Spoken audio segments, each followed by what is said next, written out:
এবং বাংলাদেশের বুদ্ধিজীবীরা যে বারবার বলছে আরেকটা গাজাতে রূপান্তরিত হবে, বাংলাদেশ তাই হতে চলেছে। কারণ বাংলাদেশের শাসন ক্ষমতায় যিনি আছেন তিনি আমেরিকার ক্রীড়নক এবং আমেরিকা তাকে শাসন ক্ষমতায় বসিয়েছে, মোহাম্মদ ইউনূসকে। তার অতীত যে খুব সুন্দর, নোবেল প্রাইজ পেয়েছেন ঠিকই আছে, শান্তির জন্য নোবেল প্রাইজ পেয়েছেন, তার অতীতটা খুব একটা স্বর্ণাক্ষরে লেখার মতন তার অতীত নয়। এবং তিনি কোনোদিনই মাস মুভমেন্টের সাথে যুক্ত ছিলেন না, তিনি রাজনীতিতে ছিলেন না, তিনি ক্ষমতায় বসেছেন। এবং তিনি যা যা বৈদেশিক নীতি গ্রহণ করছেন এখন বাংলাদেশে বসে, তার মূল অর্থ হচ্ছে ভারত বিদ্বেষ। এবং যে পাকিস্তানের সেনা তার দেশের 30 লক্ষ মানুষকে হত্যা করেছে, 1 লক্ষ নারীকে ধর্ষণ করেছে, সেই পাকিস্তানি সেনা সেই পাকিস্তানকে সে বন্ধু মনে করছে। আর সেখানে উদাহরণ দিচ্ছে ভারতের বিএসএফ তাদের 3 জনকে গুলি করে মেরেছে।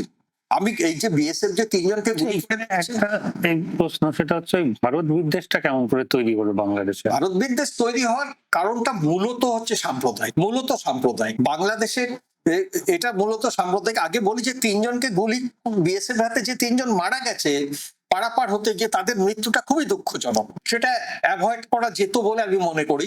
বিএসএফ এর সেখানে একটা মানবিক ভূমিকা থাকা উচিত ছিল, কারণ তারা বিএসএফ কে আক্রমণ করেনি। কিন্তু তা বলে সেই উদাহরণ দিয়ে 30 লক্ষ বাংলাদেশি মানুষকে এবং মুসলিম, তার মধ্যে গরিষ্ঠ সংখ্যক মুসলিম, তাদেরকে হত্যা করেছে যে পাকিস্তান, সেই পাকিস্তানের পক্ষ নিয়ে সে সওয়াল করছে, ভারত বিরোধিতা করছে।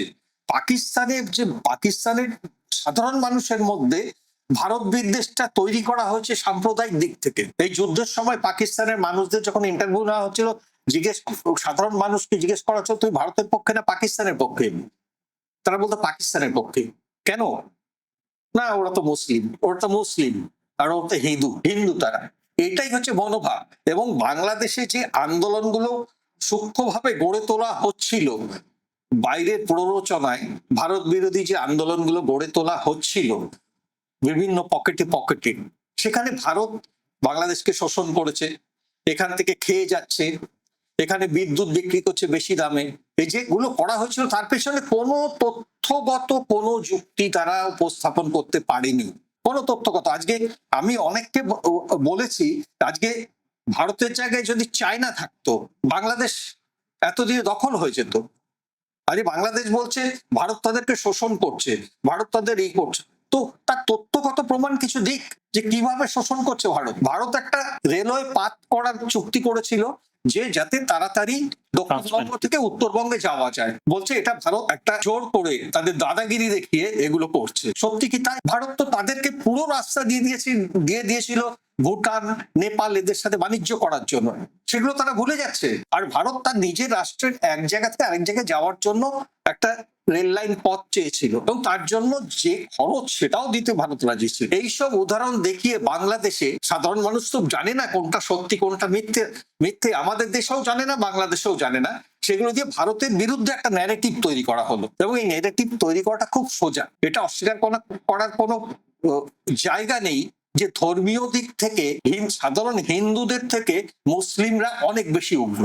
তার একটা কারণ হচ্ছে শিক্ষা। যাই হোক, তো বাংলাদেশ আজকে যে জায়গায় যাচ্ছে তাতে ভবিষ্যতে বাংলাদেশের অবস্থা খুবই খারাপ হবে। অবশ্যই শেখ হাসিনা যে বাংলাদেশ থেকে বিতাড়িত হয়েছে তার নিজের কৃতকর্মের জন্য, এটা অস্বীকার করার কোনো জায়গা নেই। তিনি স্বচ্ছ নির্বাচন করতেন না, তিনি তার বিরুদ্ধে কেউ কিছু বললে তাদেরকে ধরে জেলে ঢুকিয়ে দিতেন। যাই হোক, আমরা বাংলাদেশের প্রসঙ্গ ছেড়ে আজকে এই অবস্থায় যাই, তাহলে ভারত এই ক্ষেত্রে আপনি রাশিয়ার ভূমিকা কিভাবে দেখছেন? রাশিয়া তো নিজের যে অন্তর্দ্বন্দ্ব, রাশিয়া একবার প্রথম কথা হচ্ছে রাশিয়া নেমে এলো, তারপর রাশিয়া টুকরো টুকরো হয়ে গেল, সেইগুলো নিয়েই বেশি ব্যস্ত আর কি। আজকে ইউক্রেনের সাথে যুদ্ধ হচ্ছে, সেই ইউক্রেন তো রাশিয়ারই অংশ, একই রকম। তো 71-এর যুদ্ধে রাশিয়ার যে ভূমিকা ছিল সেরকম ভূমিকা এখন রাশিয়া এই মুহূর্তে এই উপমহাদেশের কোথাও সেই ভূমিকা পালন করতে আগ্রহী নয় বা করছেও না। রাশিয়া সেই ভূমিকা আছে, তারা তখন যুদ্ধ নিয়ে ব্যস্ত। যে আফগানিস্তান তারা ধরে জোর করে কমিউনিস্ট কান্ট্রিতে তৈরি করেছিল, সে আফগানিস্তানের ব্যাপারেও তাদের সেই কোনো ইন্টারেস্ট নেই, এই উপমহাদেশের ব্যাপারে সেই অর্থে কোনো ইন্টারেস্ট নেই। তবে রাশিয়া ভারতের পক্ষে আছে, এটা রাশিয়া বরাবর বলেছে। কারণ ভারতের এখন যদি অ্যালাই বলা যায় বা বন্ধু বলা যায় সেটা রাশিয়া। যদিও মোদি ভেবেছিল ট্রাম্প আসার পর যে ট্রাম্পই তার সবচেয়ে বড় বন্ধু হবো, সেই বন্ধুত্ব সেই প্রতিদান দিয়ে দিয়েছে মোদিকে। এখন আমরা যে জায়গাটায় যাচ্ছি সেই জায়গাটায় যেতে চাই, এই ছোট জায়গা ছেড়ে বেরিয়ে যাই। সেটা হচ্ছে তাহলে ভারত পাকিস্তানের মধ্যে যে এই বিবাদ আর কি, এটা কি করা যায়? সেটা হচ্ছে আমাদের মানুষদেরই বলতে হবে, প্রতিবাদ করতে হবে। কারণ প্রতিষ্ঠিত লোকেদের আহ, কথা শুনে খুব একটা লাভ হবে না। বিখ্যাত ঐতিহাসিক, আমি এই প্রসঙ্গে বলি, আয়েশা জালাল। আয়েশা জালাল এই উপমহাদেশের উপর প্রচুর বই লিখেছেন। সেই আয়েশা জালালের বই পড়তে গিয়েও আমি দেখেছি, হ্যাঁ, আমার মাঝে মধ্যেই মনে হচ্ছে উনি যেন মুসলিম। কিন্তু আমাদের এখানে যে সমস্ত ঐতিহাসিকদের কথা আমরা বলি, যাদের কমিউনিস্ট বলে গালাগালি করা হয়, তাদের তাদের ক্ষেত্রেও কিন্তু তাদেরকে দেখে কখনো মনে হয় না যে তারা ভারতীয় বা এই উপমহাদেশের প্রতি তাদের এর থেকে জায়গাতে তারা অনেকটা নিরপেক্ষ অবস্থান থেকে। আয়েশা জালাল তিনি আমেরিকায় বসে থাকেন, তিনি বিখ্যাত ঐতিহাসিক, এই বিষয়ে তার জ্ঞান নিয়ে কোনো প্রশ্নই উঠতে পারে না। তিনি অনেক কিছু লিখেছেন। কিন্তু সেই যে আমি আগের একটা ভিডিওতে বলেছিলাম সালিমুল্লাহ খানের কথা, আয়েশা জালালকে তার বই পড়তে গিয়ে আমার সেই একই কথা মনে হচ্ছে।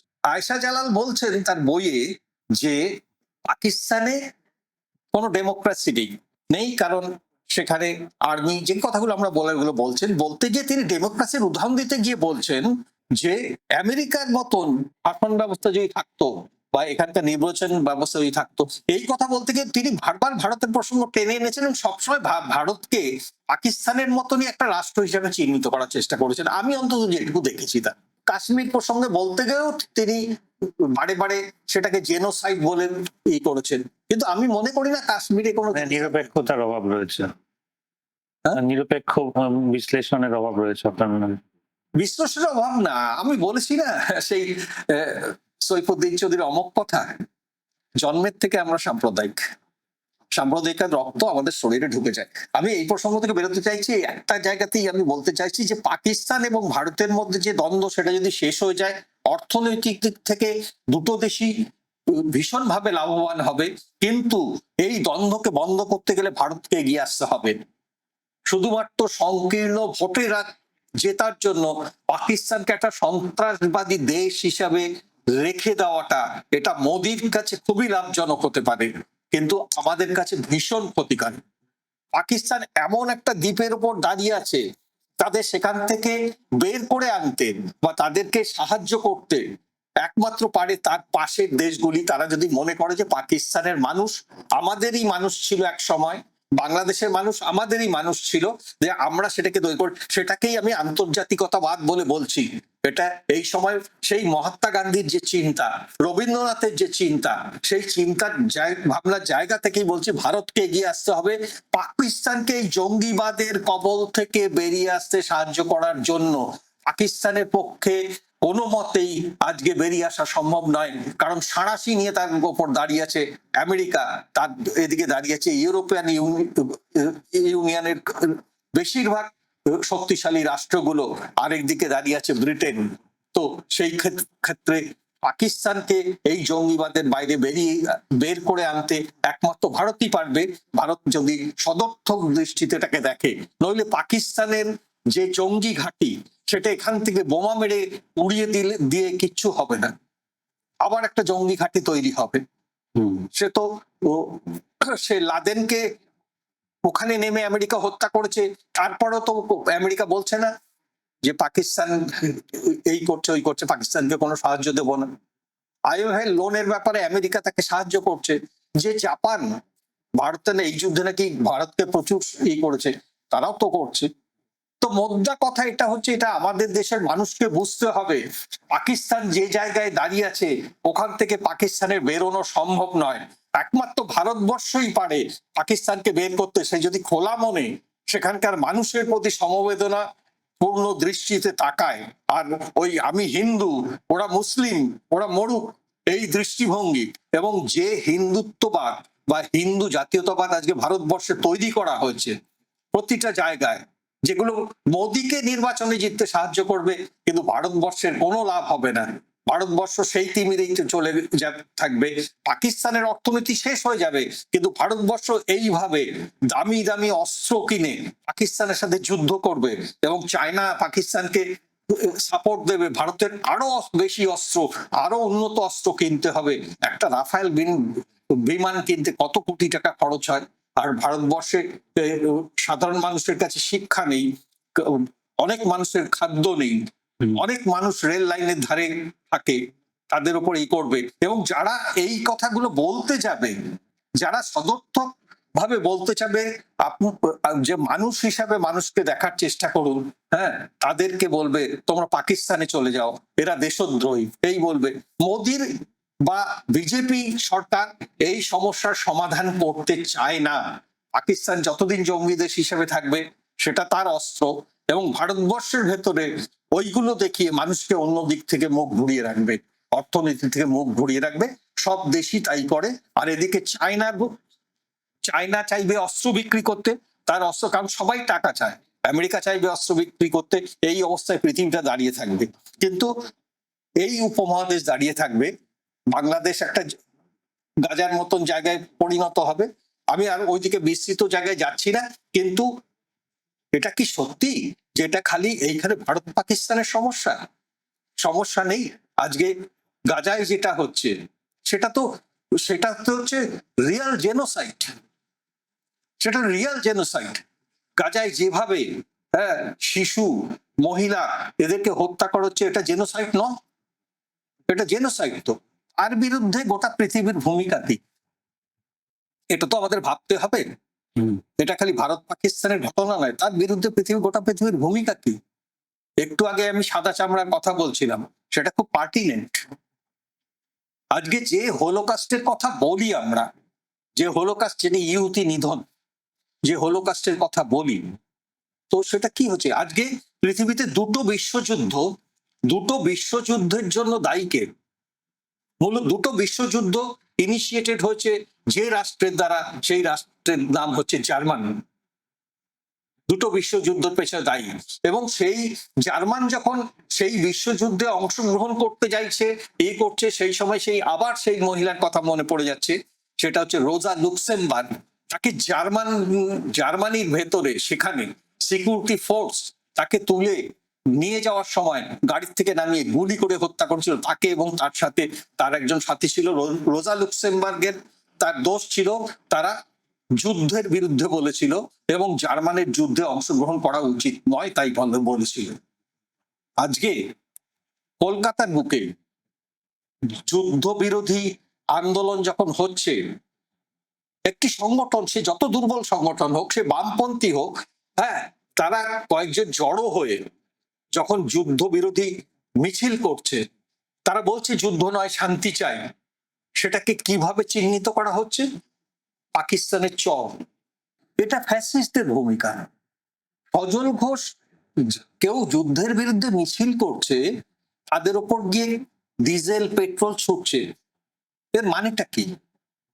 মানে এটা দাদাগিরিও নয়, মানে সজল ঘোষ দেখাতে চাইছে যে আমরা এখনো ক্ষমতায় নেই, তাতে আমরা কি করতে পারি, আর ক্ষমতায় এলে আমরা তাহলে কি করব।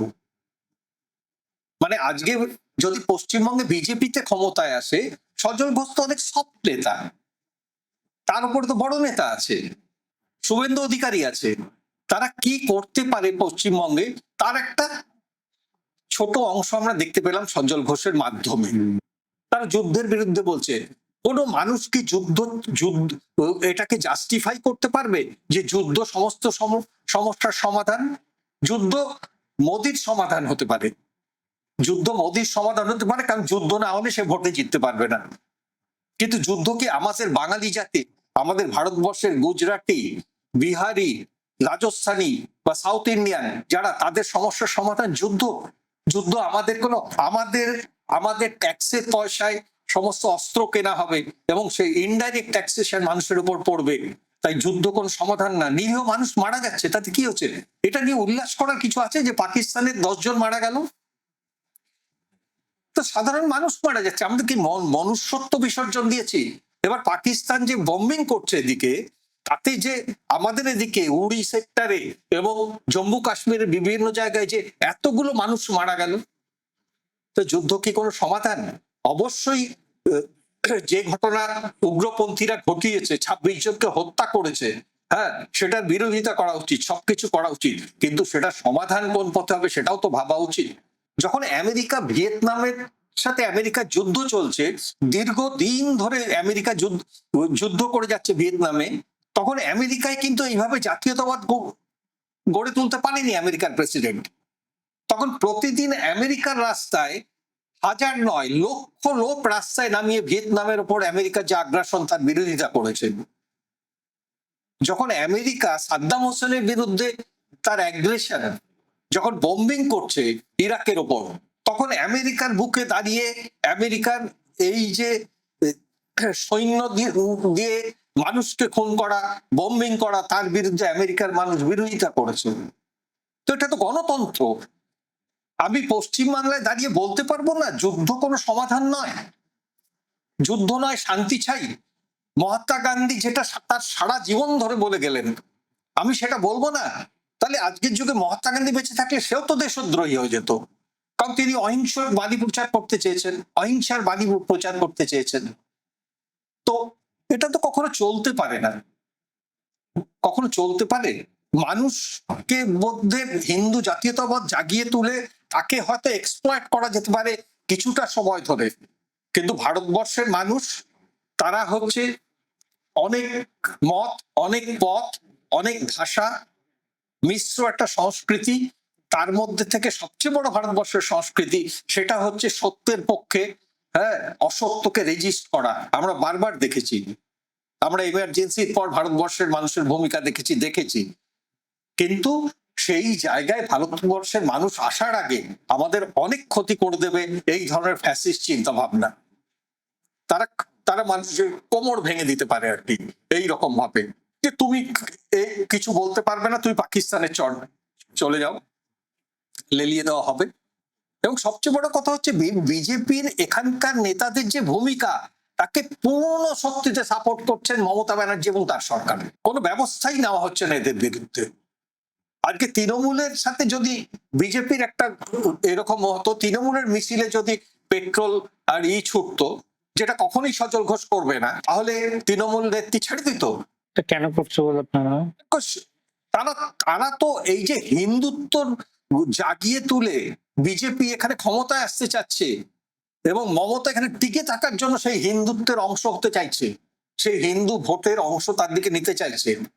কারণ সে জগন্নাথের মন্দির দীঘাতে উদ্বোধন করে এলো, তারপরও যদি তার কাছ থেকে এই হিন্দুত্বটাকে ছিনিয়ে নিয়ে চলে যায়, মুসলিম ভোট তো তার পকেটে আছে, নিশ্চিন্ত হয়ে সে বসে আছে, হিন্দুত্বটাকে এখন বিজেপি ছিনিয়ে নিয়ে চলে যাবে, তো মমতা ছেড়ে দেবে? সেই জন্য যারা এই আজকে যুদ্ধের বিরুদ্ধে বলছে, শান্তির পক্ষে বলছে, তাদের উপর যখন এই হুলিগানিজম চলছে, তখন মমতা তাদের বিরুদ্ধে কোনো ব্যবস্থা নিচ্ছে না। বামপন্থীদের উপর হচ্ছে তো হোক।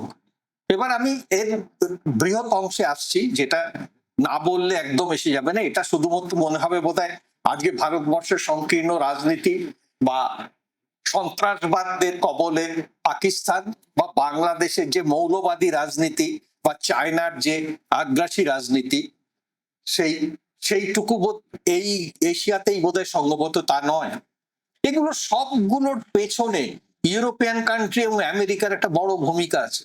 আমি যে ওই কথা রোজা লুক্সেমবার্গের কথা বলছিলাম, যে তাকে হত্যা করা হয়েছিল প্রথম যুদ্ধের বিরুদ্ধে বলতে গিয়ে, সেই জায়গা থেকে আমরা আবার পশ্চিমবঙ্গে ফিরে এসেছিলাম। তো জার্মানি দ্বিতীয় বিশ্বযুদ্ধের আগে জার্মান যে হোলোকাস্ট হয়েছিল, ইহুদি নিধন হয়েছিল, যেটাকে সিমিটিজম বলা হয়, ইহুদিদের যে বিরোধিতা, সেটা তো অনেকদিন ধরেই চলছিল। সেটা আউটবাস্ট হলো হিটলারের আমলে, সেটা কিন্তু বিংশ শতাব্দীর মধ্যভাগে যে হচ্ছে তা নয়। ঊনবিংশ শতাব্দী মানে 1870 সালে বা 1870, আবার ঠিক মনে পড়ছে না, 1870 থেকে 1880-র মধ্যে, সেই সময় সেখানে ইহুদিদের প্রোটেক্ট করার জন্য অর্গানাইজেশন তৈরি হয়েছে, যেটাকে জৈনিজম বলা হয়। জৈনিজম মানে হচ্ছে ইহুদিদের পলিটিক্যাল গার্ড। অনেকে এটাকে ধর্মীয় সংস্থা মনে করে, তা নয়। তারা হচ্ছে ইহুদিরা, যাদের কোনো দেশ নেই, কিন্তু তারা শিক্ষায় দীক্ষায় সব দিক থেকে উন্নত, তারা বিভিন্ন দেশে ছড়িয়ে আছে এবং তারা যে হেকল্ড হচ্ছে, সেই জন্যে তাদের তাদেরকে প্রতিষ্ঠিত করার জন্য বা তাদের কোনো বাসভূমি খুঁজে দেওয়ার জন্য যে আন্দোলন শুরু হয়েছিল, যে সংগঠনের জন্ম হয়েছিল, সেটা 19 শতকের শেষ দিকে সেটাকে জুইনিজম বলা হয়। তো হোলোকাস্টের কথা আমরা জানি, যেভাবে ব্রুটালি হত্যা করা হয়েছিল হিটলারের মাধ্যমে, সেই সময় থেকে ইহুদিদের বাসস্থান খোঁজার চেষ্টা চলছিল অনেক দিন ধরে। তখন আরবের, যেটাকে আমরা লেবানন বলি, এই জায়গাটা ছিল ব্রিটিশ কলোনি। ব্রিটিশরা তো গোটা পৃথিবীতে কলোনি তৈরি করে রেখেছিল, ব্রিটিশ কলোনি। এবার ব্রিটিশদের চুক্তি মতো ব্রিটিশদের 1948 সালে ওই জায়গাটা ছেড়ে দেওয়ার কথা। লেবাননে যে মানুষ আছে, যারা মূলত আরবের মানুষ, মুসলিম আরবের মানুষ, তাদের হাতে দিয়ে চলে আসার কথা। এটা ব্রিটিশদের নিয়ম অনুযায়ী ছেড়ে দিতে হবে। যেমন এইভাবেই, যেভাবে হংকং যেভাবে চায়নার কাছে চলে গেল। সেই সময় ট্রুম্যান, আমেরিকার প্রেসিডেন্ট, তিনি একদম একাই নিজেই বললেন যে না, ওটা ওই লেবাননটা ভাগ হবে, একটা পার্ট ইসরায়েল আর একটা পার্ট লেবানন। এবং তিনি নিজেই ঠিক করলেন। তার আগে সেই ট্রুম্যানের আগে রুজভেল্ট যখন ছিলেন আমেরিকার, তিনি কিন্তু বলেছিলেন যে ইহুদিদের একটা জায়গা করে দিতে হবে, সেটা কিন্তু আরবের মানুষদের সাথে কথা বলে, তাদের সম্মতিক্রমে। কিন্তু ট্রুম্যান নিজেই ঠিক করলেন। আমেরিকাই তো ঠিক করে গোটা পৃথিবীতে কি হবে না হবে। এখন নয় চায়না উঠে এসছে বলে আমেরিকার এতটা তো বলে দিল যে হবে, ওইখানে এ যাবে ও যাবে। ব্রিটিশরা কিন্তু প্রাথমিকভাবে এটা বিরোধিতা করেছিল, কারণ তখন যে লেবাননে যে মানুষগুলো থাকতো, সেখানে কিন্তু ইহুদিরাও ছিল, কিন্তু তারা মাইনরিটি ছিল। কিন্তু এই যে জার্মান থেকে, ইউরোপের বিভিন্ন দেশ থেকে, খালি জার্মানরা যে ইহুদি বিদ্বেষী ছিল তা নয় তো, ডাচরাও ইহুদি বিদ্বেষী ছিল। ফ্রান্স কি ইহুদিদের পক্ষে ছিল? যখন 1 লক্ষ ইহুদিকে ওখানে নিয়ে গিয়ে বসাতে হবে, ওই জন্য ব্রিটিশরা চাইনি এটা। এবং আরবের দেশগুলো বিরোধিতা করেছিল, কারণ তার দেশটাকে ভাগ করে দেওয়া হচ্ছে। এবং ভারত পাকিস্তান ভাগ হচ্ছিল সেটা ধর্মের ভিত্তিতে। এখানে সেটা না, ইউরোপের দেশ থেকে অসংখ্য মানুষকে, একটা জাতি বা একটা ধর্মাবলম্বী মানুষদের সেখানে স্থাপন করার জন্য লেবাননকে ভাগ করে দেওয়া হলো, জোর করে ভাগ করে দেওয়া হলো। কারণ তখন সেই সময় ইউনাইটেড নেশনস যেটা ছিল, সেটা আমেরিকাই চালাতো, টাকাও দিত আমেরিকা, আর ওখানে যা সিদ্ধান্ত হতো সেটাও আমেরিকা করতো। তো আমেরিকা ওই 181 একটা ক্লাস তৈরি করলো, আমেরিকার পার্লামেন্টে সেটা হলো, সেখানে বসিয়ে দেওয়া হলো। তারপরে ঘটনা তো আমরা জানি, ইয়াসার আরাফাতের লড়াই বা তার আগের লড়াই। কিন্তু এখন যেটা হচ্ছে হামাস অক্টোবরের 7 তারিখে একটা জঙ্গি আক্রমণ ইসরায়েলের উপর নামিয়ে এনেছিল। এটা ঘটনা ইসরায়েলের উপর নামিয়ে এনেছিল, তাতে অনেক ইসরায়েলি মারা গেছিল। তারপর ইসরায়েল যেটা কমব্যাট করছে, এবং ডোনাল্ড ট্রাম্প এসে বলে দিচ্ছেন গাজা উদ্ধার করাটা আমার কাজ, গাজা উদ্ধার। এবার যে লেভেলে জেনোসাইড চলছে, ভারত পাকিস্তান তার ধারে কাছে আসবে না। আর যে কাশ্মীরে কোনো জেনোসাইড হচ্ছে বলে আমার জানা নেই, যে দলে দলে মেরে ফেলছে। আজকে যতই আয়সা জালাল বলুন যে ইন্ডিয়ান আর্মি গিয়ে কাশ্মীরি মহিলাদের ধর্ষণ করছে, আমি এটাকে অস্বীকার করছি না। আমিও বলি যে ইন্ডিয়ান আর্মি কাশ্মীরি মহিলাদের ধর্ষণ করছে, এবং নিরীহ কাশ্মীরিদের জঙ্গি নাম তকমা দিয়ে মারছে, সেটাও হচ্ছে। কিন্তু আয়সা জালাল যেটা বলছেন না, সেটা হচ্ছে পাকিস্তান থেকে এ দেশে যে জঙ্গিরা ঢুকছে, তারাও কাশ্মীরি মহিলাদের ধর্ষণ করছে, তাদের হাতেও নিরীহ কাশ্মীরিরা মারা যাচ্ছে। খালি ইন্ডিয়ান আর্মি দায়ী নয়, তারাও দায়ী। এটা আয়েশা জালাল বলছেন না, কারণ তিনি তিনি যত বড়ই হিস্টোরিয়ান হন, তিনি বেসিক্যালি একজন পাকিস্তানি। আমি যে কথাটা বলেছি, আমাদের রক্তের মধ্যে সবার মানে জন্মসূত্রে আমরা যে সাম্প্রদায়িকতা। লাভ করি, রক্তের মধ্যে সাম্প্রদায়িকতা থাকে, এবং এটা আমি সারা জীবনই বলে যাব। তো এই কিন্তু সেখানে সেই অর্থে জেনোসাইড হয়নি। 26 জনকে মেরে ফেললো, সেটা সংখ্যার দিক দিয়ে 26 জনকে হিন্দু বেছে বেছে মেরে ফেললো যারা, হ্যাঁ, সেটাকেও জেনোসাইড বলছেন না, কেউ জেনোসাইড বলে বলছেন না। কিন্তু এটা তো ঘটনা 90-এ আমি বারবার সেই কাশ্মীর প্রসঙ্গে 1990 সালে কাশ্মীর অলমোস্ট জঙ্গিদের হাতে চলে গেছিল। শ্রীনগরের বুকে আমি শ্রীনগরের বড় বড় হোটেল মালিকদের সাথে কথা বলেছি, তারা তারা কাশ্মীরি, কিন্তু তারা বলছে এখানে আসতো, খাবার চেত, রাইফেলটাকে নামিয়ে রাখতো, 90s এর কথা বলছি, রাইফেলটাকে নামিয়ে রাখতো, খাবার খেত, আমরা কিচ্ছু বলতাম না, তারপর এরম করে টাকা বান্ডিল করে তাদেরকে দিয়ে দিতে হতো, জঙ্গিদের চলে যেত। যেটা আয়েশা জালালরা বলছেন না, যে কাশ্মীরের মানুষ কিন্তু এই জঙ্গিদের খুব একটা পছন্দ করে না, সাধারণ মানুষ বেশিরভাগ জঙ্গিদের খুব একটা পছন্দ করে না।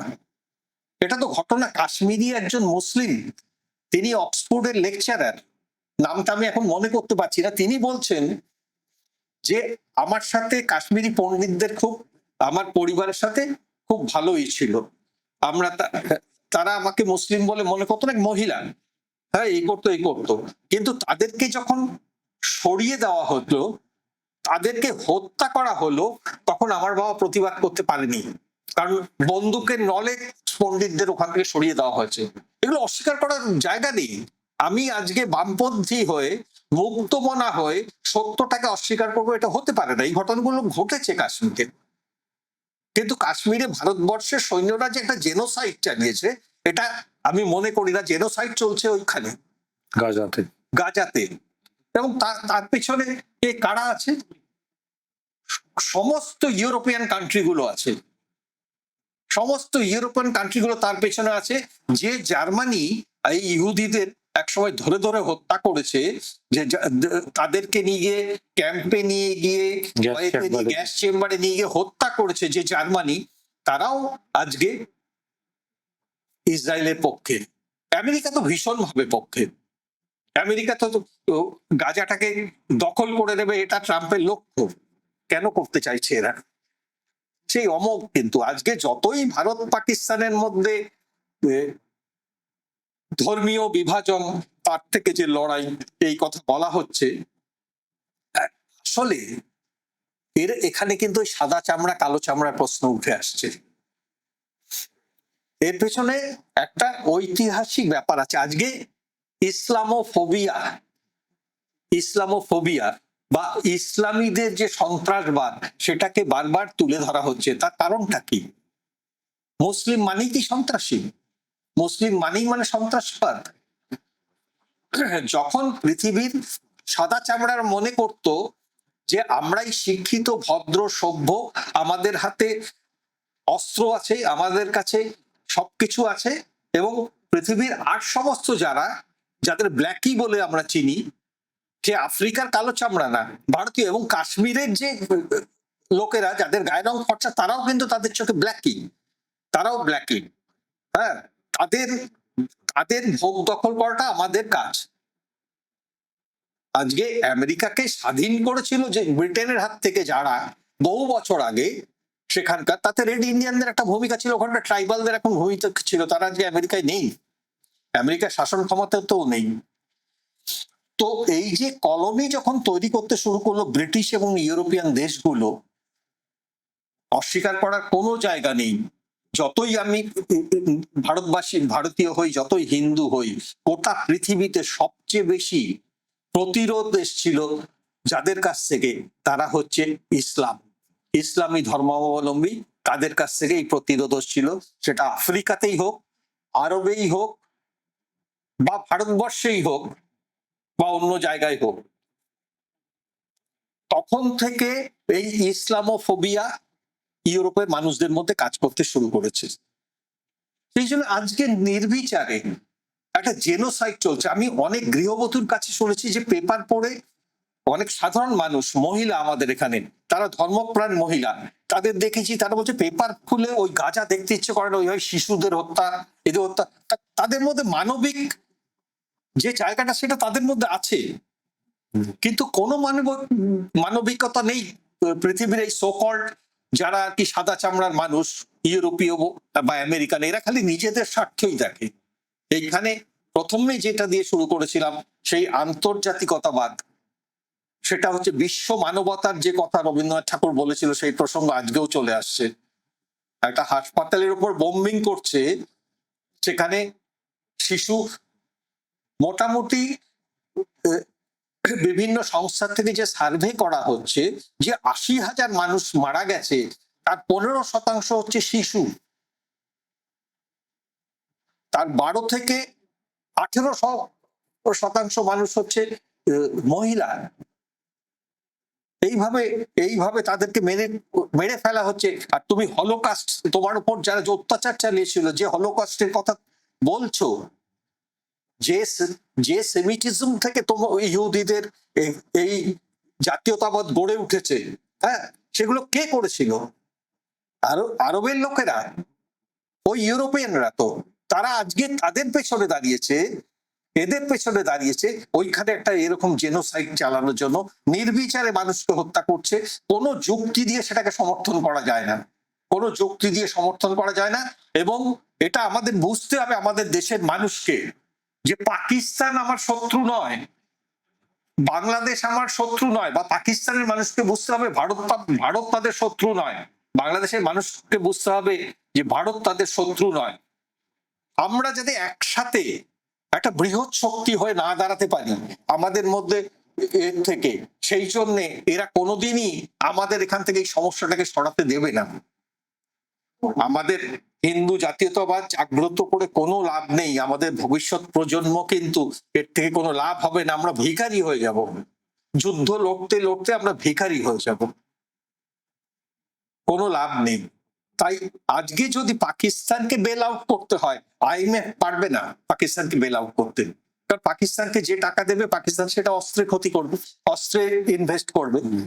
পাকিস্তানকে যদি বেল আউট করতে হয় তাহলে আমাদের তাকে সেই দৃষ্টিভঙ্গি দিয়ে দেখতে হবে, তাকে সাহায্য করতে হবে তার দেশ থেকে ওই জঙ্গি এটাকে ধরে কাশ্মীর সমস্যার একটা মিনিংফুল সমাধান করতে হবে। এটা আমি তো ডিকটেট করতে পারি না, কিন্তু সেই ইচ্ছা তো আমার মধ্যে থাকতে হবে, সেই মানবিক মূল্যবোধ তো আমার মধ্যে গড়ে উঠতে হবে। এটা ভারতকেই ভারতের একটা বড় ভূমিকা আছে, ভারত কেন, ভারত বাংলাদেশ সবারই একটা বড় ভূমিকা আছে এগুলোর ক্ষেত্রে। আমাদের নিজেদের সমস্যা হিসেবে দেখতে হবে বিষয়টা। শুধুমাত্র আমি মুসলিম বলে ভারত একটা হিন্দু রাষ্ট্র তার বিরোধিতা করব সর্বক্ষেত্রে, বা আমরাও এদিক থেকে পাকিস্তানের অবস্থাটা বুঝতে পারবো না যে পাকিস্তান কোনোদিনই এই জঙ্গিদের হাত থেকে বেরোতে পারবে না যদি তাকে নির্ভরতা না দেওয়া যায়। এটাকেই আন্তর্জাতিকতাবাদ বলে। এতে পৃথিবীর শান্তি আসে। ডোনাল্ড ট্রাম্প চাইবে না ভারত পাকিস্তানের মধ্যে কোনো একটা সুন্দর সম্পর্ক তৈরি হোক, কোনোদিন চাইবে না।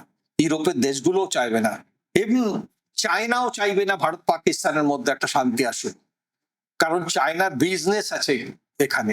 সে অস্ত্র কোথায় বিক্রি করবে? চায়না, কারণ ইউরোপের দেশগুলো তো চায়নার কাছ থেকে অস্ত্র কিনবে না। আর আমেরিকার পাপেট যে সমস্ত কান্ট্রি আছে তারাও চায়নার কাছ থেকে অস্ত্র কিনবে না।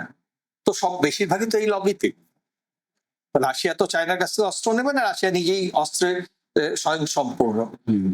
তাই কি হবে এই পরমাণু বোমা অমুক, প্রত্যেকেই তো চলে যাবে, কিন্তু আমাদের মধ্যে যদি এই ভ্রাতৃত্ববোধ, এই আন্তর্জাতিকবাদের যে মন্ত্র, বিশ্ব মানবতা, যেটাকে রবীন্দ্রনাথ ঠাকুর বলেছেন বিশ্ব মানবিকতা, সেইটা যদি না জাগে তাহলে পৃথিবী থেকে এটা যাবে না। আমরা সবসময় ধর্ম, বর্ণ, জাতি নিয়ে যুদ্ধে মেতে থাকবো, পরস্পরের বিরুদ্ধে হানাহানি নিয়ে মেতে থাকবো। আমরা সবসময় আমাদের ইগোকে ধরে রাখবো। আমাদের ভেতর যে ধর্মীয় জাতীয়তাবাদ তার উন্মেষ ঘটবে। আমাদের বলতে আমি সব দেশের কথাই বলছি, খালি ভারতবর্ষের কথা বলছি না। থাকবে আমরা শান্তিতে থাকতে আমরা ক্রমশ পিছিয়ে যাব, মানুষ আরো খারাপ হবে, কিছু মানুষ আরো বড় লোক হবে, আর এইরকম বছরের পর বছর এরকম ডোনাল্ড ট্রাম্পের জন্ম দেবে আমেরিকা, এবং গোটা পৃথিবী এইভাবেই হিংসার মধ্যে পড়ে থাকবে। তাই এই বিশ্ব মানবতার কথা আমাদের বারবার বলতে হবে, তাতে আমাদের উপর যতই আঘাত আসুক না কেন এটা মানুষকে বোঝাতে হবে যে মানুষ হয়ে মানুষকে মানুষের মতন দেখতে হবে, মনুষ্যত্ব দিয়ে বিচার করতে হবে, ধর্ম দিয়ে নয়, জাতি দিয়ে নয়, বর্ণ দিয়ে নয়। এইটুকু বলেই আজকের মতো এখানে শেষ করছি। ধন্যবাদ। আমাদের এই আলোচনা, এই যে আন্তর্জাতিক বোধ, চেতনা এবং বর্তমান পরিস্থিতি নিয়ে সব্যসাচী স্যার যা বললেন, এটা খুবই বাস্তবিক একটা বিষয়, এবং এই আলোচনা সত্যি কথা বলতে গেলে একটা নির্দিষ্ট সময়সীমার মধ্যে কখনোই আমরা আবদ্ধ রাখতে পারি না। তবে আমাদের সকলকেই কিন্তু এটা নিয়ে ভাবতে হবে। উনি যে বিষয়গুলো নিয়ে হাইলাইট করলেন, বললেন বারবার করে, বিশেষত আমাদের চারপাশকে নিয়ে, আমাদের উপমহাদেশকে নিয়ে, আমাদের সমস্যা আমাদেরকে মেটাতে হবে এবং আমাদের মনকে আরো উদার করতে হবে এবং আমাদের প্রত্যেককে নিজের নিজের দায়িত্ব পালন করতে হবে। আমাদের এই আলোচনাটা আপনাদের কেমন লাগলো প্লিজ আপনারা কমেন্ট করে জানাবেন, এবং আপনাদের প্রত্যেকটি মন্তব্য কিন্তু আমাদের উৎসাহিত করবে আরো এরকম অনেক এপিসোড আনতে। আজকে এই এপিসোডটাকে আমরা এখানেই শেষ করতে বাধ্য হচ্ছি, কারণ এই নির্দিষ্ট সময়সীমার মধ্যে যেহেতু শেষ করতেই হয়, কিন্তু এই আলোচনা চলবে এবং আপনারা যদি আমাদেরকে উৎসাহ দেন তাহলে আমরা এই আলোচনা আরো আগামীতে আরো অনেক এপিসোডের মাধ্যমে করব। সব্যসাচী স্যার এবং আরো অনেক বিশ্লেষক আসবেন এবং এই আলোচনাগুলো করবেন। এবং প্লিজ আমাদের সঙ্গে থাকুন, আমাদের এই চ্যানেলটা সাবস্ক্রাইব করুন, লাইক করুন, কমেন্টস করুন এবং আমাদেরকে উৎসাহ দিন।